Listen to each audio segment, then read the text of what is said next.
I'm John Webb. Right now on NonStop Local at 5 o'clock, the world says goodbye to Pope Francis. The emotional funeral held in the Vatican City this morning when the vote for the next pope will take place. Plus, a fire damages several homes at Spokane Valleys. The details we're learning tonight about how this fire started. At least 5 people are dead after a massive explosion in Iran, why security officials are now on high alert. Plus, taking steps to help families with autism. The event at Riverfront Park making it happen. And the headline with weather this weekend, nice and sunny, but a few thunderstorms can start to mix in over the next few days. We'll talk about where we can see those thunderstorms as NonStop Local at 5 starts now. John Webb and Justin Spinney, with content connecting our community. You're watching NonStop Local KHQ at 5. With Pope Francis's funeral services having drawn to a close, there is no concrete timeline for the choosing of a new pope known as conclave. Good evening, everybody. Thank you so much for joining us here tonight at 5 o'clock. I'm John Webb. The Pope was laid to rest at St. Mary Major Basilica this morning. Hundreds of thousands of people pouring into Vatican City to pay their final respects to the 266th Pope of the Roman Catholic Church. The 88-year-old Pope died of a stroke and heart failure on Monday. Alice Barr reports. Along the streets of Rome, where the ancient and the modern mix, an outpouring of love for the Pope who led the Church through the modern world. Pope Francis remembered today for his open heart and spirit of service to the people who loved him. His love for the poor was really beautiful, and his just immense humility as a pope. Some 200,000 gathered for the funeral, crowding in and around St. Peter's Square. He was such a wonderful man, and so it means a lot to be here. Along with world leaders, including President Trump and Ukrainian President Zelensky, who sat together in this holy place for brief talks about Russia's war on Ukraine that Pope Francis so devoutly wished would end. His desire to engage in the here and now, a hallmark of his papacy. I appreciate his call to action to different other leaders. Along with his willingness to break tradition to make the church more accessible. He brought more people together and treated everyone the same. That maverick streak on display today as roughly 300,000 watched the procession to his final resting place outside the Vatican walls for the first time in more than a century. At the Pope's beloved Basilica of St. Mary Major, a group of Rome's poor and disenfranchised, offering a final send-off to the leader who sought to elevate their care, as he is now lifted up in prayer by the faithful, here for Pope Francis, as he always was for them. Tomorrow, the cardinals are set to go to Pope Francis's tomb to pray over the simple marker he chose as they prepare to choose his successor in their upcoming conclave. At the Vatican, Alice Barr, NBC News. As the Catholic world mourns the Pope, Catholic leaders look ahead to conclave, the process by which Catholic cardinals select the next Pope. That process starts 15 to 20 days after the death of the Pope. The participants are sequestered to the Sistine Chapel. They're forbidden from speaking to anyone outside of the process. Rounds of voting continue until one candidate receives a 2/3 supermajority. It can take several days. Let's get you a live look above downtown Spokane. Boy, was it a nice day out there. Temperatures in the low 70s, lots of sunshine. It certainly felt a lot warmer. Joining weather forecaster Justin Spinney here in your new home, the new Weather Center. The new home, nice and shiny in here, but you know what else has been shining today? The sun. Yeah. It's been up over the top of us, John, and a beautiful start here to the weekend. Want to show you those temperatures that we have outside right now. Most of us getting into the upper 60s and 70s. We are right on the doorstep of 70 degrees into Spokane and Coeur d'Alene. Meanwhile, as we look out farther west, areas like Moses Lake, we're on the doorstep of 80 degrees right now. A little bit breezy out toward parts of central Washington also. One of the reasons we're just a little bit cooler into areas like Spokane and Coeur d'Alene as we look at our satellite and radar, it's the cloud cover over the top of us right now into parts of eastern Washington and North Idaho, especially those upper level clouds filtering out some sunlight, keeping things just a little bit cooler, but still making it a nice weekend day. We're still seeing a few little thunderstorms pop up also well east of areas like Grangeville and Koosky, mostly over into forest and wildland areas. So as we look at our high temperatures, we are going to take a little bit of a dip as we head toward Monday and Tuesday, but we're still going to stay well above that yellow average high temperature line. And then as we head toward the end of this next week, we're going to get another warming trend, but it looks like like that's going to end right as we're heading into Bloomsday weekend. We'll talk more about that coming up, John. Looking forward to that, Justin. Thank you. Final day of the NFL draft and the Seattle Seahawks. They're focusing on their offensive line. AJ Howell joining us now with more on that. Hey, AJ. John, I think you just did my job for me. I'm done. You said it. The Hawks have a clear priority, but there's more happening, of course, as rounds 4 through 7 of the NFL draft conclude. Here's what's happening in the 5th round. Seattle got Riley Mills from Notre Dame. He's a defensive lineman. Torrey Horton, a Colorado State wide receiver, and Robbie Outs, Alabama tight end. Then in the 6th, Bryce Capeldue, Kansas offensive lineman. In the 7th, Damian Martinez, a Miami running back. Mason Richmond in Iowa, lineman, and Ricky White III, a UNLV wide receiver. As for our local guys, and local might be a bit of a stretch, just hear me out here. We'll say familiar names. Montana State's Tommy Mellott goes in the 6th round to the Las Vegas Raiders. In the 7th round, UW's Carson Bruner to Pittsburgh, linebacker, of course, and wide receiver Junior Bergen out of Montana to the 49ers. John, it's fun to see who goes where, but there's so much yet to unfold before rookie training camp and, of course, the actual season. We'll keep you updated the whole way. Looking forward to that. All right, AJ, thank you. Well, several homes damaged in Spokane Valley after investigators say someone started a fire. It happened along South Girard and 4th around 3 o'clock this morning. We know at least one home was destroyed. The 3 people who lived there now getting help from the Red Cross. We're told one person was arrested. Multiple agencies, including the Spokane County Sheriff's Office and the county's forensics team, are now investigating. A driver Grant County deputies say was involved in a hit-and-run crash under arrest tonight after leading police on a brief chase. The crash happened last night along South Bluebird Lane in Othello. Deputies say the victim took down the car's information, which helped them track them down. They say that driver then took off, and deputies had to use a pit maneuver to stop him. The driver facing charges of DUI and failing to obey law enforcement. One man is dead after a late-night crash in Ponderay County. WSP says a 36-year-old Ione man was heading south on State Route 31 about 2 miles south of Medellin Falls late last night when his car left the road and crashed into a street sign. The man died at the scene. Troopers say he was not wearing a seatbelt, the cause under investigation. A live look at the state capitol in Olympia, where lawmakers are set to wrap up the 2025 legislative session come tomorrow. Sunday marks the 105th day of the session. A bipartisan committee has come out with their $78 billion biannual state budget. Both the House and Senate will vote on it tomorrow. Ahead at 6 o'clock, we'll break down the cuts in spending. Meantime, a vote on a rent increase cap bill is delayed until tomorrow, but Republicans objected over the bill title, causing the delay. It calls for a 7% cap plus inflation, or 10%, whichever is lower. New at 5 o'clock, helping those with autism and their families. A special event was held this afternoon in Riverfront Park. Autism is a neurological condition known to affect how people perceive and socialize with others. As NonStop Local's Giera Cottingham reports, autism has made headlines recently with comments from Health and Human Services Secretary RFK Jr.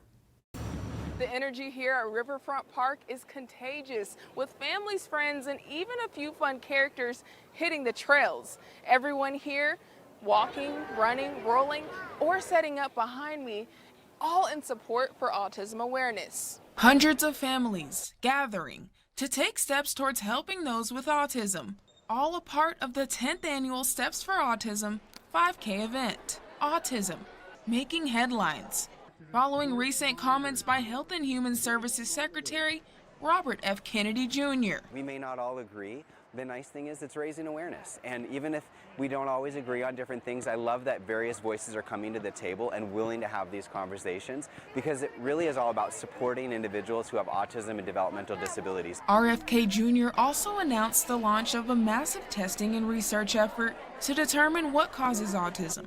It's estimated 1 in 31 children have autism or are on the spectrum. Back at Riverfront Park, families spent the 5K talking to each other and giving each other support. When Mom told me about it. When I told you had autism, you called it what? Autism. Here in Spokane, every mile and smile is helping to build a more inclusive tomorrow. Reporting at Riverfront Park, Giera Cottingham, NonStop Local. Giera, thank you. As measles cases continue to rise across the U.S., a new study shows the U.S. could face millions of measles cases in the next 25 years if routine vaccine rates continue to go down. The study found that if vaccine rates drop by 10%, we could see more than 11 million measles cases by 2050. But if vaccine rates increase by just 5%, cases would be around 5,800 by 2050. It takes herd immunity. It takes up to 95% of people in a particular region having immunity to measles in order to prevent it from spreading. Nearly 900 measles cases have been reported so far this year. 5 cases of measles reported here in Washington state. So far, no cases over in the Gem State. Hundreds of people across the Inland Empire disposing their unused or expired medications on Drug Take-Back Day. When disposed of improperly, medications can be obtained for illegal use. A child could even get their hands on the drugs. Drug Take-Back Day started nationally back in 2010. Take the quick break here on NonStop Local at 5. Still a lot more to come tonight. Helping an organization that serves babies and toddlers in our community through physical, speech, and occupational therapy. Our annual Joy a Telethon was held this morning. How much you helped us raise. And a massive explosion at an airport in Iran and an impact it could have on getting goods to people. And all brand new tonight at 6 o'clock. They serve their country, and now one resource fair is helping veterans here in the Inland Northwest. And right now we're seeing nice, quiet, mostly sunny conditions across the Inland Northwest, but a few pop-up showers and thunderstorms will be possible over the next few days. We'll outline those chances for you coming up. Well, we cannot say thank you enough tonight for all of your donations to the NonStop Local KHQ Joy a Telethon. This is great news. We raised more than $74,600, marking our highest amount yet. This morning during Wake Up NonStop Local, hundreds of you called, donating anywhere from $10 all the way up to $1,000. Wow. Several businesses also helped donate money. Joy serves babies and toddlers right here in our community through physical, speech, and occupational therapy, along with special education services. Last month alone, they helped more than 340 kids and families. If you want to donate, you still can. Just scan that QR code right now that's on your screen. Incredible work that they do here in the Inland Northwest. Yeah, really important, not only for the kids, toddlers, babies themselves, but of course the parents. It's a huge breakthrough for them. Also, we hear story after story about it, so thank you to everyone who donated. I know Haley, Steffi this morning just had the time of their lives helping out with I bet they're out there enjoying the nice day today, too. I sure hope so. Yeah, they had the long shift this morning, then hopefully they got to pay it off with that beautiful sunshine. And John, the sunshine, it's going to be sticking around for the back half of the weekend for many of us also. Let's dive into those weather headlines. Tonight, low temperatures, they are toward the warmer side for this time of year. We're mostly going to be up into the 40s. That's largely due to just how warm it's getting during the day. So even though it's staying fairly clear overnight, we're still getting decent radiational cooling because we are so warm in the day, and we're starting to see that sunshine stick around for longer in the day with our days overall getting longer. Those low temperatures a bit above average tonight. They're going to be in the 40s. As we head into tomorrow, it's still going to be very warm out there. Temperatures pretty close for most of us to what we're seeing out there today. We will bring in the chances to see a few isolated storms. We'll outline the areas we're watching into eastern Washington and North Idaho for you in just a second. As we start to look ahead, those spotty showers and little thunderstorms are going to stick around. Just a little bit more instability into Monday and Tuesday. Then we'll see another ridge build back in toward the back half of the work week. Then it looks like that again is going to start to break down and things will cool down a bit as we head into our Bloomsday weekend. So let's talk about those low temperatures for tonight. Again, most of us across the region will be in the 40s. 45, that expected low tonight in Spokane, as well as into Coeur d'Alene. We'll be in the low 40s through the North Idaho Panhandle. One of the few areas falling into the 30s tonight. Colville at 37 degrees, still above that freezing mark though. Let's talk about the highs though for tomorrow. This is what we want to see, right? Just how warm will our Sunday be? Think we'll hit that low 70 mark into Spokane at 73 degrees, just barely grazing the 70s there through the North Idaho Panhandle. Similar conditions to today up into the Okanagan Valley at 76 degrees, 77 as we look over into Moses Lake, one of our warmer areas today. Few areas not quite reaching the 70s, including the Palouse at 66 degrees, and for our friends over in the Silver Valley, Wallace, Idaho, you're looking at that high temperature of 67. So let's get into that futurecast model as we transition to talking a little bit more about where those pop-up showers shower and thunderstorm chances are going to be. As we hit tomorrow afternoon, we'll get just enough instability, not very strong instability, but just enough to where we could see little pop-up showers or maybe some weak thunderstorms also. And the best chance to see them, it's going to be right along the state line between Idaho and Montana. Those eastern Panhandle Mountains areas like the Silver Valley, and we'll also watch the northern mountains as well, where we could possibly get a little bit of lift, just enough to get a few of those pop-up showers and thunderstorms. Not entirely clear of that chance into areas like Spokane either. We're going to see a very similar setup also as we head into our Monday and Tuesday. So looking at that thunderstorm potential, it's really, again, those areas into eastern Washington and North Idaho. We're going to be staying clear of it towards central Washington, but we are going to be watching especially those northern mountains, eastern Panhandle Mountains. I, again, don't think we'll see anything near the severe side. They're going to be very weak and short-lived thunderstorms if we do see any. Taking a full look here now at our 7-day forecast, temperatures will start to cool a bit into Monday, Tuesday. Highs down to the mid-60s in Spokane, then we warm back up to the mid-70s by Thursday and Friday before cooling back down a little bit as we head toward next weekend. But even with that cool down, temperatures still really hanging out above that average line. The new SWX app is here. Download at Google Play or the Apple Store. A massive explosion at an Iranian airport has killed 5 people and injured more than 700 others. The blast happened at a major port for container shipments for the Islamic Republic. It handles around 80 million tons of goods each year. Iran's foreign ministers say security officials are on high alert considering past efforts of attempted sabotage and assassination operations. The cause of the blast is not yet clear. The United States says further progress has been made in its third round of the nuclear negotiations with Iran. The U.S. and Iran concluded their latest round of talks in Oman this morning. The issues that were addressed included the limitations the U.S. wants to impose on Iran's nuclear plans and the sanctions Iran wants the U.S. to lift. The two sides will meet again next Saturday.